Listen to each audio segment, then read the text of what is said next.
নমস্কার বন্ধুগণ, আমি আশিক সরকার চলে আসলাম আজকে ওটুর চার্জারের ভলিউম নিয়ে। ভলিউমে কিভাবে ভোল্ট আপ ডাউন করে, যেমন 4, 2, 3, 1, 0।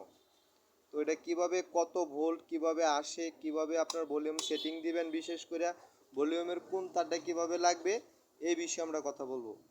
আমরা সরাসরি কাজে চলে যাব। বিশেষ করে তো আমরা আগে থেকে খুলে নিছিলাম, তো আমরা দেখাচ্ছি, আপনারা বুঝবার চেষ্টা করবেন।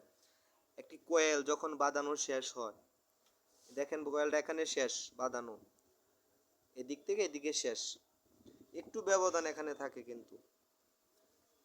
তো আপনারা কোয়েলের যেখান থেকে শুরু হয়, এই যে যেমন 1, 2, 3, 4, 5, আবার 6, 7, 8, 9, 10, এই পাঁচটায় এক স্তর, এই পাঁচটায় এক স্তর। যেমন এই পাঁচটাতে চার্জ হবে আপনার 36 ভোল্ট বা 48 ভোল্ট পর্যন্ত এই পাঁচটাতে চার্জ করতে পারবেন আপনি বিশেষ করে। আর যখন এটাত বাড়ি দিবেন তখন আপনার হাই এম্পিয়ার টানো, যেমন 3 এম্পিয়ার 4 এম্পিয়ার একটা চার্জার এখানে। তো কিভাবে সেটিং দিবেন বিশেষ করে দেখে নেন আপনারা, যাতে করে কখনো নিজে থেকেই সেটিং দিতে পারেন। প্রথম জায়গায় প্রথম জায়গায় বিশেষ করে দেখবার চেষ্টা করবেন। দ্বিতীয়টা দ্বিতীয় জায়গায়, তৃতীয়টা তৃতীয় জায়গায়, চতুর্থটা চতুর্থ জায়গায়, পঞ্চমটা পঞ্চম জায়গায়। এভাবে একটা ভলিউমের পাঁচ সাইড, পাঁচটা যে খুঁটি থাকে, পাঁচটা খুঁটির পাঁচ সাইডে প্রথমগুলো গিয়ে বসবে। এখানে আপনার চার্জারে টানতে পারে সর্বোচ্চ গেলে 2 এম্পিয়ার বা 3 এম্পিয়ার লোডে থাকলে পরে।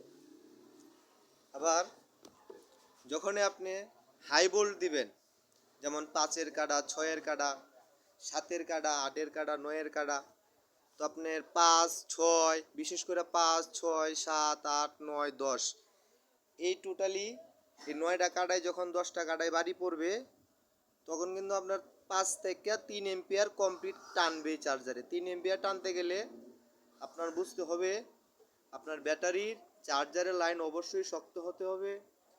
ফিউজ লাইন যে এরকম বাজে হাল থাকলে হবে না, আপনার অবশ্যই এখানে ফিউজ ইউজ করতে হবে। ও বিশেষভাবে আপনারা আজকে বুঝতে পারছেন যে কিভাবে এই যে চার্জারের যে 10টা লাইন থাকে, 10টা লাইন কিভাবে সেটিং হয়। আপনারা কিন্তু চাইলে নিজে থেকে এগুলো করতে পারবেন।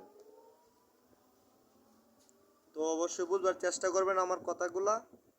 আমি ভিডিওতে প্রথম আসা, তো সবাই দয়া করে দেখবেন ও বুঝবার চেষ্টা করবেন আমার কথাগুলো, আমি কিভাবে বলছি জিনিসগুলো আপনারা সেটিং দিবেন।